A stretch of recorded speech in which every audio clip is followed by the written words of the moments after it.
38 tomorrow, partly cloudy, 55 on Wednesday. It will be partly cloudy with a high right around 56. I'm meteorologist Sean Cable on the mighty 1630 KCJJ. Right now, it's 48. It is time for our monthly visit with Sheriff Brad Kunkel. Hi, how's it going? I have good news for you. Yeah? Yeah? People listen to your show. Is that right? What evidence do you have to back that up? Well, it's actually a funny story. I'll be curious if she's listening. So my wife and I took a short vacation last week. We haven't actually, the two of us, like a kid-free vacation, like 4 years. So we grabbed a plane down to Florida for a few days, which is, kind of like second home to a lot of Iowans. Oh, yeah. Just Hawkeye shirts everywhere. Yeah. And we're on one of the shuttle buses where we were at, and I think another lady got on wearing a Hawkeye shirt. And so my wife says, "Oh, hey, go Hawks." And where are you from? We're both from Iowa City. And she looks at me and she says, "Gosh, you look so familiar." And she's like, "Were you in a commercial?" And I finally said, "Well, a lot of times I wear a uniform." And, "Are you Brad Kunkel?" And she says she listens to the show. Oh, neat. And so congratulations. She was listening. Yeah, it's a small world. It was just interesting. It's a dark bus in the evening, and yet here's Iowa fans everywhere. Our sales rep Debbie is down in Jamaica, and she said she's been offered money for her Caitlin Clark shirt twice already. Oh my goodness, yeah.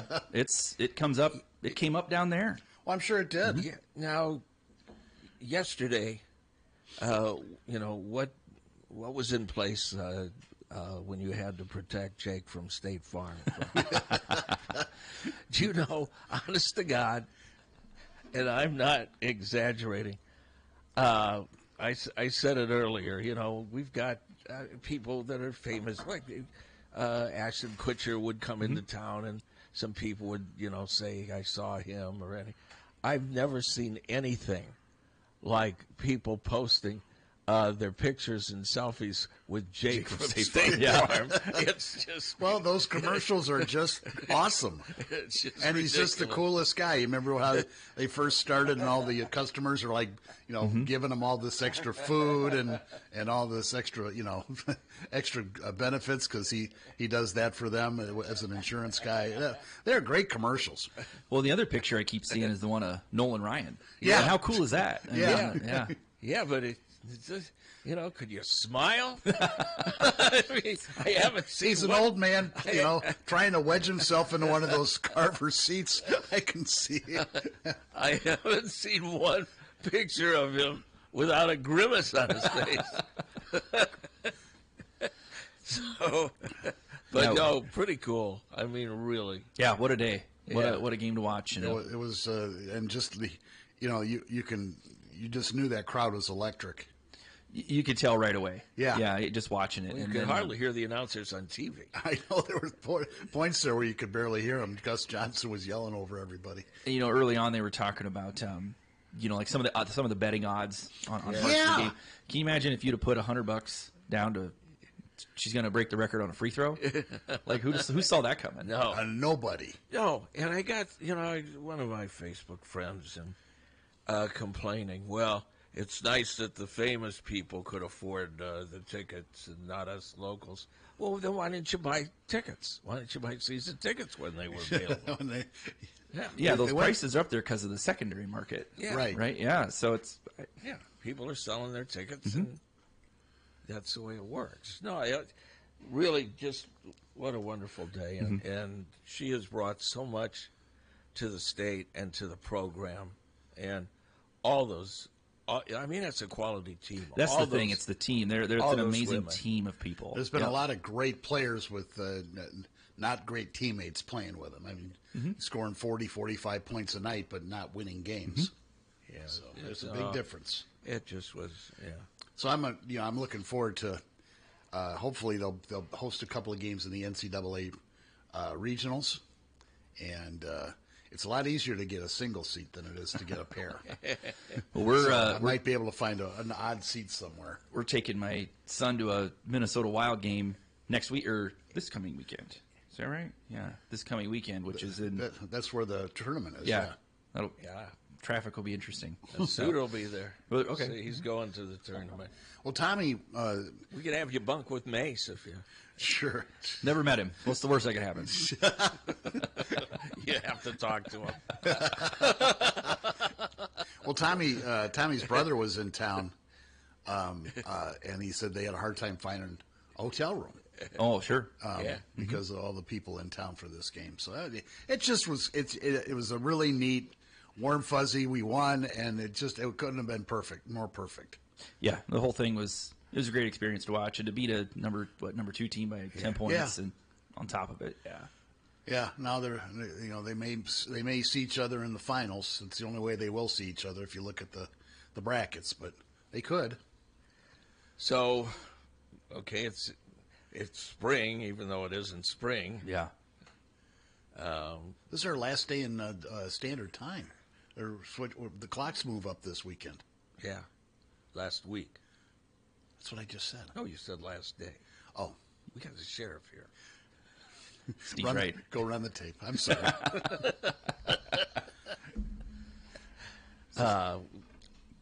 What do you gear up for spring? I mean, what usually? Well, there's 2 fronts. I would say on the kind of county side of things in general, it's budget season's wrapping up. So the board's been making their votes on everybody's budget decision packages. So those are hopefully the budget's finalized here pretty soon. They tend to do rounds of voting. It's kind of like almost like a bracket. So all the elected officials and department heads come in, present their budgets over starting back in the December through winter, and sit down, lay out what are the priorities for your respective office or department, and then when the board starts voting, it's kind of line by line on those big ticket decision item requests, whether it's personnel, large capital purchases, whatever. And then they do a roll call vote on each, go through one round, and then go through another round. Ultimately, they settle on the budget, and I hope to hear it and see it finalized here pretty soon, because in that way, all of the electeds and department heads know what the lay of the land looks like for July going into next year. Because, for example, I've got a request in another deputy for the patrol division this year to help just accommodate the growth and expansion we're continuing to see with our contract towns, calls in rural Johnson County, and all those things. Well, even though if it gets approved for the July 1 budget, I can't wait till July to hire for it. I've got to start the process here pretty soon, because we've got to order a car. We've got to start ordering equipment for it. We've got to do testing. We've got to get applicants. It's a huge process. And you have just to bring give a new person on board. so much time for applicants too, do you not? Yeah, you have to post it. We have to have them come in and do a day of when we schedule testing for the physical test and the written test, and then we've got to turn around and do interviews, and the background checks take a while. So it's quite a process. So that's on the county side of things. What spring usually means is the budget wraps up, because by code the budget has to be certified. I never remember, sometime in March, I believe. I know the schools have to have it submitted to the auditor's office by the 15th, but I don't know what the. I think it's the same for everybody. On the sheriff's office side of things, we see a couple things this time of year. One, it seems it's hitting earlier right now, is just with dry weather, is kind of helping out and supporting fire departments when they get the grass fires. Fortunately, people seem to be heeding most of the warnings about the wind and fire danger and not burning. We had 1 or 2 though over the weekend that I'm aware of. And a big one like a week ago, right? Between Frytown and Hills. I don't know. I thought, yeah. And they'll keep coming. Yeah. Even if the wind dies down, all it takes is somebody going about to burn trash in a burn barrel or something and carries it over next thing, the ditch or the shed or whatever's on fire. And then with spring is also, at some point we're going to start seeing the farmers are going to start hitting the roads. We're going to start seeing. Oh yeah. Yep. Everybody's starting out there getting the dirt tore up and get corn planted, beans planted. So we'll start seeing more of that too. The other thing we're seeing already is a lot of people have probably seen it, are like everybody's blowing the dust off their motorcycles and getting out. So and bicycles too. So it's just having that awareness and watching out for bikes and motorcycles, because they're out on the road too, and it's they're harder to see. So we got to be paying more attention to make sure they're safe out there on the road too. Are bicyclists ever and I know you're not in the city per se, where it seems they just get away with anything. But it really does. I mean, just Saturday, a whole bunch of them went through a red light and just kept going, and which is illegal. Yeah, very illegal. And then, but I mean, out in the county, do you deal with that out in the county too? Or Sure. Do bicyclists ever get pulled over? Yes, I've done it. I've done it myself. It's just it's just hard. It's like everything else, unless we're there to actually witness the violation. I mean, it's aggravating for you as a motorist to see it, but we can't be everywhere all at once. But it does happen. Yep. I mean, it's so scary out here. Coming on out here, you're not supposed to ride 2 and 3 abreast, and they do that, and then just a bunch of them were just. As I went home, I'm going like 5 miles an hour because these guys are just weaving in and out, and it just gets frustrating. Sure, and just be careful is the best advice I can be. Be patient. They have a right to be on the road too, and the law also says they have to obey all traffic laws too. That's why bicyclists can't run stop signs or stoplights. They have to obey traffic control devices as well. When it gets warm, I will see occasionally a guy riding up toward Iowa City on Sand Road in the dark, and he's got a light on, and he's got a flashing backlight. More power to him. I wouldn't want to be riding in the dark, on these roads with the critters running around and everything else. You never know what you're going to get. But and there's the risk that's of it's the only transportation they have. Yep, and then there's the distracted drivers that are a constant problem, and drunk drivers and everything else. So it is risky. But that's why it's important. At least they got a light and everything. I mean, it helps. There's this guy that does this, and he'll do it toward the summer. But I get in here like at 4:00, and there's this recumbent bicycle that doesn't have a light, and you can hardly. Yeah, you can't see the you can't see the flag in the dark. Yeah. Well, and you also got to remember. I mean, but you shouldn't be surprised when you see bicycles out and about in our community because we have a very active cycling community. So at the same time, get used to it. I mean, we have bike rides every year that are they go out in the county, all over the place. It's a big recreational part of the community. So we need to get used to it, but also know that you do have to obey the traffic laws. And you should have reflectors, especially if you're out after dark. Hello, do you have something to add to this? I just wondered if there's any state or local regulations on electric bikes or electric skateboards. I mean, it's kind of a motorized vehicle, and wouldn't something apply to them separately than bicycles? So I don't know about like those one-wheel skateboards, for example. Those, what I'm talking about, the big fat tire in the middle. I don't know about those. I think, the code right now defines a motor vehicle as anything self-propelled.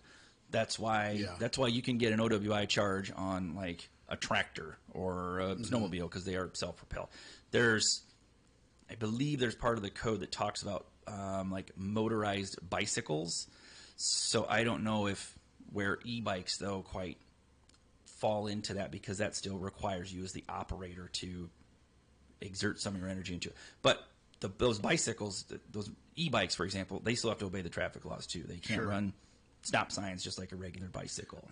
The other thing that is Steve's mentioned, they're hard to see, is the skateboards with the they look like skateboards, only they have handlebars. Like those scooters, those electric scooters. Yeah, it's not quite like a two-wheeled scooter, but it's about the size of a skateboard, and it's got handlebars in the front of it, and they go flying around. Remember the Segways? Yeah. Remember what happened to the guy that invented the Segway? No. He went off a cliff on a Segway. On a Segway, yeah. I mean, he's gone. You're looking at me, but that's true. It's a true story. Yeah. Whoops. Yeah, how would you handle that? No. Depends where it happened. That's not a public relations job you'd like to have at that point. Yeah. No, if they're just obey, if they'll just obey the traffic signals and everything, because there are still a lot of distracted drivers, and you see every day you pull alongside somebody, and they're holding their phone up to their, face or texting, and it's. One of the other and bicyclists do the same thing. one of the other issues we run into out in the county is involving, again, as we have a huge cycling community, and you have more and more people even who do, like marathons and running and all that stuff, that they ride out into the county and the rural parts of the county, is they encounter dogs, and we always get reports too of somebody getting bit or chased by a dog, and there's really not much we can do about that. The county doesn't have, there's no leash law or fence law in the rural parts of the county. You can leave your dog run around the yard, so if it does come out and chase a bicyclist or bite them, there's a report that we can take that we will refer, or that the county health department handles, just to make sure there's not a risk of exposure to like rabies from the dog. But that's not something we can go out and issue a citation for or do anything other than that. So there's some risk involved too from dogs out in the county. A lot of dogs chase cars, chase bikes, and you need to be prepared for those things. So just be careful. I'll always take the dog's side. They had it coming. Well, I not so much bites or anything, and but I mean, dogs want to play, and they'll chase. We get this stuff from in town. This dog came out of the yard and started following me. Well, the dog doesn't know it's basically wants to play. Most dogs are friendly, nice dogs. Most, until they're not. Yeah. Well, ask anybody who's been in law enforcement, even a short amount of time, they are not always friendly. They don't like authority. Maybe, I don't know. Maybe that's what it is. Yeah, they're complete nihilists. I don't know. Well, we had a rogue cat over the weekend. Bit somebody. Had a story on that yesterday. I did see something about that. Yeah. Well, I mean, did it? I don't know. Well, you have to, for a cat, don't you have to bend down to pet it or something? I don't know. Maybe it leapt out of a tree and bit somebody on the neck. I don't know. Meow. This town, and Spring always brings this out too. This town doesn't know how to deal with raccoons or wildlife. In town. In town, yeah. And in rural Johnson County, most people do. Yeah, they get it. They just take care of it. Yeah, yep. They understand that they don't. But it's acting weird. Well, they all act weird. It's a raccoon. Yeah, put the lid on your trash can. That might help. Yeah, that might help too.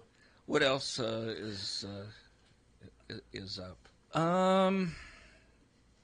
Not a lot. It's we're just in that funny part of the year when a lot of times we're still dealing with cold weather, not 80.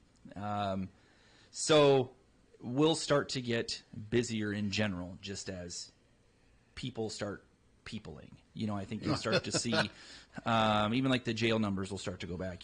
Every year, this is the time of year, the cold parts of the winter, when those intake numbers, you don't see as many, but just as people are out more stuff starts to happen. Burglaries, pursuits. We had a pursuit over the weekend. More drunk drivers, just everything else you'll start seeing. Things will just start to tick back up. It's just totally normal. We've got a possibility, a low possibility, but some severe storms. This time of the year, too, when we do get storms, there's a lot of scams. People come into town asking for money to fix your roof or to fix... The scams, the scams just never stop. It could be, it's the roofer or the contractor or the landscaper that wants money up front, or they'll have you sign like a bogus contract and then do a little bit of the work and then skip town with your money.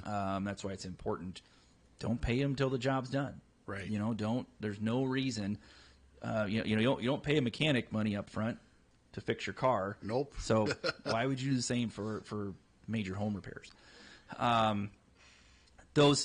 Anytime there's a large weather disaster, you always have the kind of the scammers and grifters come to town to take advantage of people. Well, first of all, you should use local people.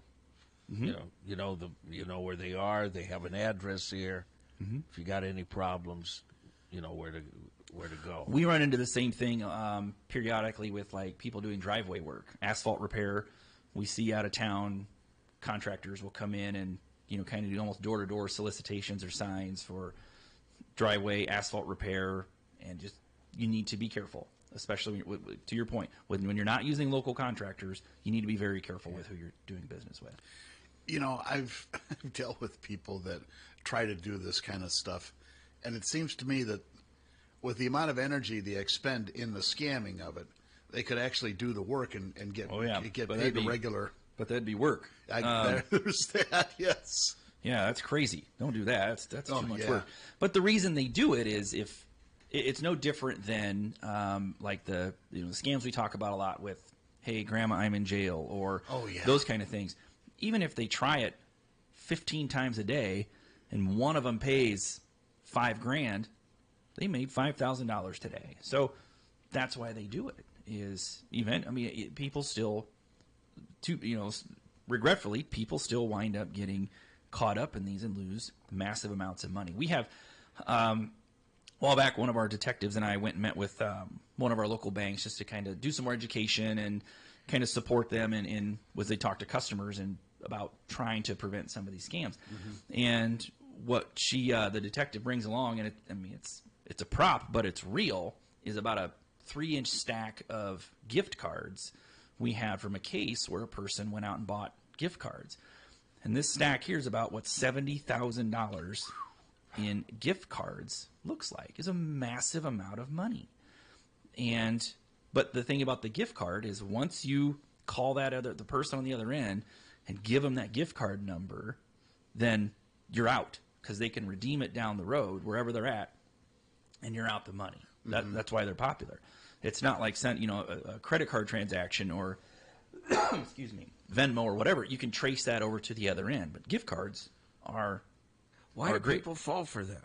I mean, this is an old scam, and people keep falling for it. It's a lot of, sometimes it's still, some people aren't aware. Sometimes you get caught up in it, and the fear and worry and the emotion of maybe my grandson really is in jail kind of consumes. If you don't know your grandson or what he's doing, maybe you weren't that great of a grandparent. Maybe, or maybe it's sometimes you're so wrapped up in it that you don't.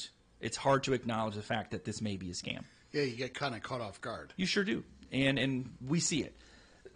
And again, especially when dealing with gift cards, once you give that number out, then it is over. It's kind of like for the bankers out there, if you fraudulent wire transfer, there's a lot of checks and balances that are in place before the wire is sent, because once you send it, right, it is gone. You can't reel that one back in. The gift card scams are the same. So that's why the biggest red flag probably on gift card scams is the gift card itself. If you're hearing there's a gift card involved, stop, hang up the phone, call us, and we can certainly walk you through whether or not it's a scam, which it will be, and hopefully prevent it from going any further. And if they call back, give them our number. Yeah, happy to talk to them. Usually the IRS, they'd rather get cash. Yeah, and that'll be coming too since tax time is right around the corner. There's refund theft, a lot of that. There's theft anything involving fund transfers. We don't see the business community and bank community still sees payroll check fraud. That's another problem they tend to see is some sort of somebody gets some sort of a smaller check from a restaurant or a business, and then they turn around and try and deposit more. We had a story last week, didn't we? Some guy was last year or a couple of years ago was running a counterfeit business out of a hotel room. Oh, I did. I saw it. Yeah, I read about that too. I think one of them was the city of Iowa City, and I think there was another business, and they were writing checks to themselves. Well, and checks in general. How many of us really write a lot of checks anymore? I wrote one the other day and kind of had to pause for a minute and remember how to do it. How do you fill this middle out? What does it have to say? Because you just hardly do it anymore now that we do A lot of payments Venmo online and or Cash App automatically. And I think taken more out. people are starting to revert back to cash. Yeah. You're starting to see more of that too. I don't. Yeah, we still write checks at Jan and I. Mm-hmm. Do you like Jan, basically. do you like wait until you're at the checkout line and then start writing the check? Yes, so keep that I'm everybody holding behind. everybody behind me. When I Son of a- like when I first started law enforcement, you dealt with bad checks pretty regularly, and Sure. it put a lot of kind of the heavy lifting to get your money back was on you as the payee if you took a bad check. And we used to have a whole packet somebody would have to fill out. So if you said, hey, Steve Sobroff wrote me a bad check again, I want to come after him with a check, we'd say, all right, here you go, fill this out. And it kind of wasn't worth the time, depending on how much it was. You might be better off shaking the guy, showing up his door, and shaking him down for the money. Yeah, why did you tell people to show up at their So now, I don't think that's a. I don't know the last time I heard about us taking one report of somebody receiving a bad check. It just happened sort of. But remember how a lot of businesses used to have, you'd walk in, they'd have that bad check on the counter behind you. Yep. Do not accept. They just shame you. Do not accept checks from this guy. Well, and the technology is a little better now. I mean, it goes through a reader, and it automatically can tell if the check's good or not most of the time. Well, or people just don't take them. Right. I mean, everybody now has some sort of take electronic check. form of payment. When I was at the other at KFMH, they just started direct deposit, and all of a sudden I had employees thinking I'm screwing them because something happened in the system, and it was a mess for like 3 or 4 days until because they needed to drink. So And so because of this incident 30 years ago, he will not go to direct deposit in this. That's funny. So we write payroll checks here.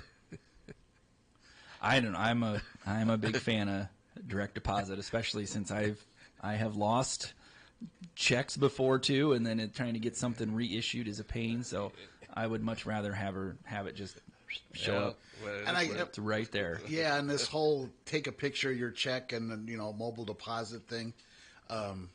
I've signed up for it, but I still like going in and, can I have $20 out of this at least? I don't know how safe that is with people hacking and. Well, and again, it's ripe for fraud because you have people who might try and take. So it's one thing to take your phone and do the picture, Right. But then you have people who try and take a picture of the phone taking a picture and trying to deposit it that way. I mean, these things happen. Yeah. So it's important you work with your bank too to talk about what kind of fraud protection they have on their end too, especially dealing with businesses and large accounts. Making sure your banks have good fraud protection in place and alerts on your account and have a good relationship with your banker too.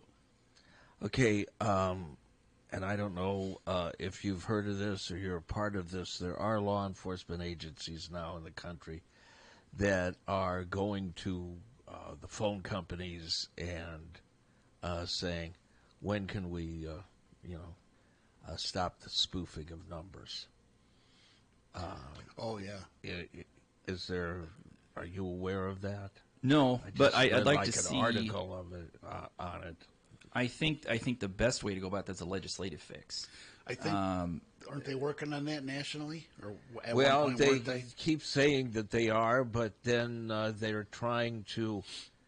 Yeah, they can do that, but not political calls, and that's where where it's hung up now.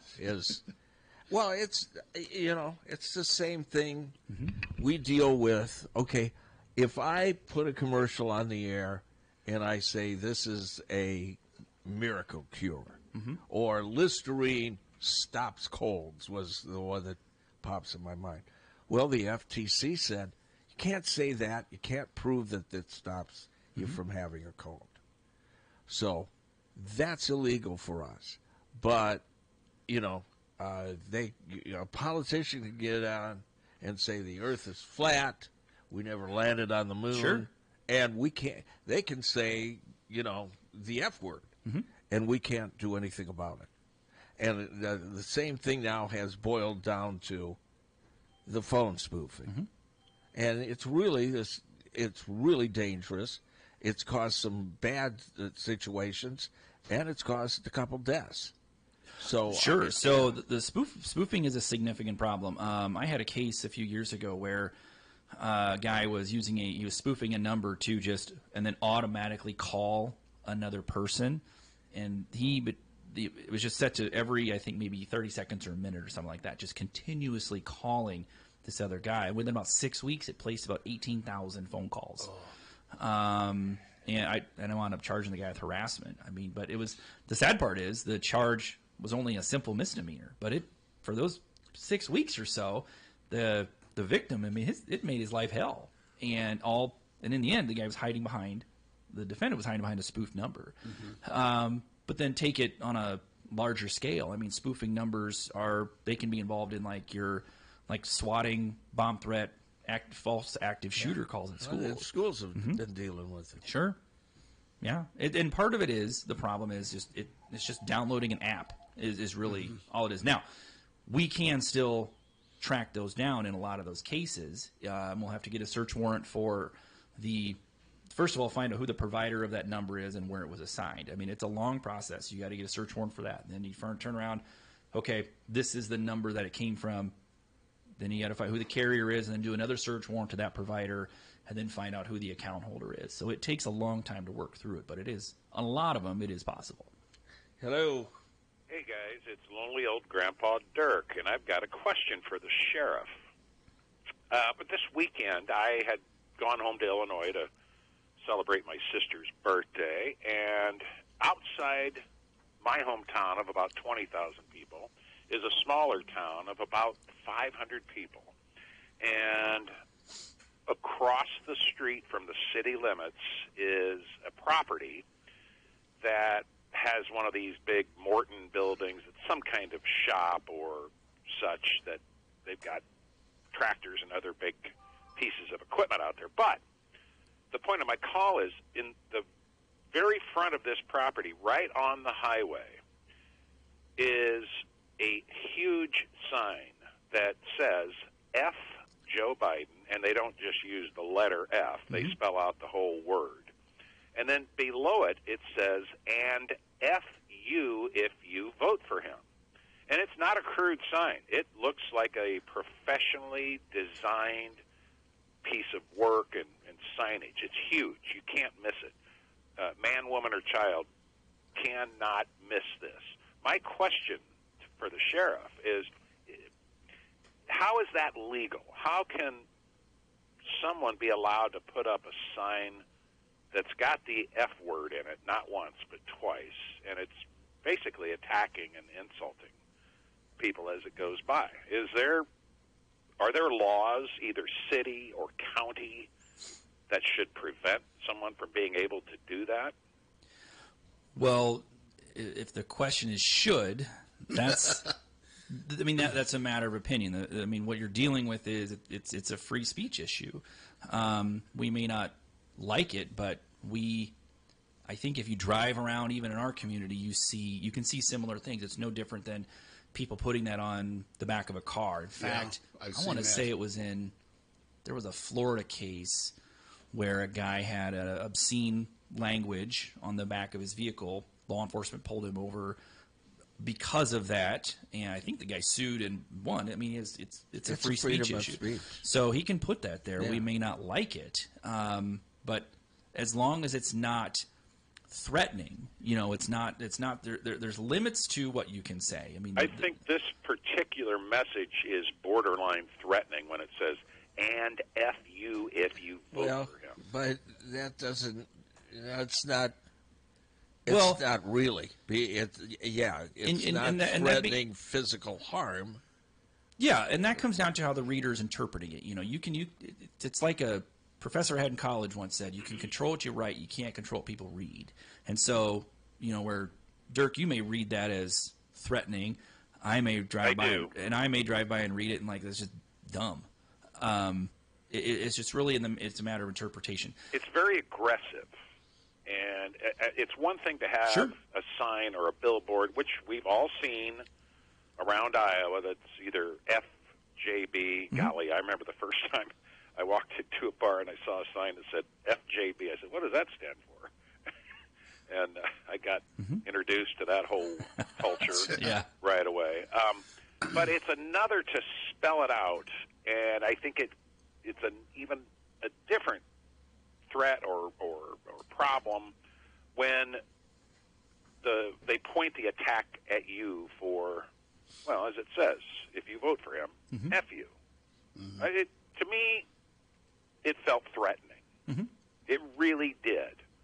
And if I were a community member in that small town, or even a county or a rural neighbor of this guy, I'd really want that taken down. I mean, this property is well known for flying F Biden signs or flags. They've got a series of Trump flags that they used to have, but I noticed this weekend that they were all just blown to bits by the wind, I'm assuming. They were just tattered, couldn't even read them. But the one massive sign that you can't escape really struck me. That was new, and I just thought, okay. Yeah, I think if the city or the county tried to enact some sort of ordinance or make it take it down, I think they're going to lose. I think they'll lose that one in court. It's a First Amendment. It's a First Amendment issue. Yeah. As long as it's not overtly threatening, like encouraging or inciting some sort of violence or a direct threat. Yeah, I think it sucks, but it does. I think it's there to say. It points out the world we're living in now is so divided and so hypercharged with rhetoric and not truths or. And I'll think about like my own kids, for example. Like if they're young kids driving by and seeing that, I mean that's a tough thing to try and explain to an 8-year-old what they're reading and why and what does that mean. And we may not like it, but that's also that's one of the freedoms we have under the First Amendment is people can say what they want, and that's an example of it. All right. Well, I was very curious about that as I was driving back on Saturday night. I got to thinking about that, and I just thought, is that legal? Can't somebody challenge that? What somebody could do is get an old used Hummer and just run over the Well, as long as it's on his private property and not out in the right of way. Yeah, it is. It's there to stay. Yeah. All right. Well, I appreciate the input. Thanks for being there, and have a good Monday, everyone. Yep. Have a good week. Go Hawks. Beat everybody.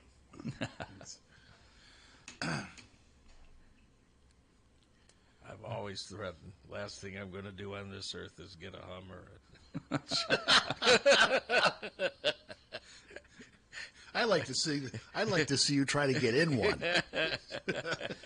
He brings up an interesting kind of one more thing I'll touch on before I go. An interesting area of where law enforcement is kind of stuck in the middle has to do with speech, and we see it a lot on social media too.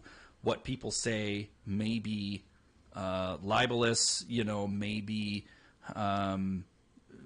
just constant, maybe every day. Let's say I post every day. Jim Hunter's a crazy Cubs fan. I don't know. Pick your content. I can say those things, and that's not a crime for me to just say every day, put on my social media. The line becomes when you make some sort of overt threat. But we deal with this a lot on social media, is that line between what is civil and what's criminal. And unfortunately, again, there's not much we can do. These are all civil things people need to take up through their attorneys. But that billboard is no different, really, than a Facebook post. I mean, at the end of the day, they're really the same thing. Yeah. And people can say those things. That's not criminal. Okay, so this guy makes a threat against Hunter and Lang and myself, and then makes a threat against President Biden, and they dropped the threats against Hunter, Lang, and myself.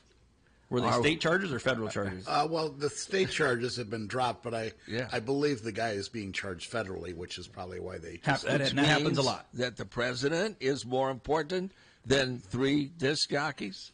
Is Yes. that how you? Yes. Yeah. I'm offended. I'm offended by that. Yeah. That's exactly what it is. They made it sound like he was released, and I'm like, I don't think they released him.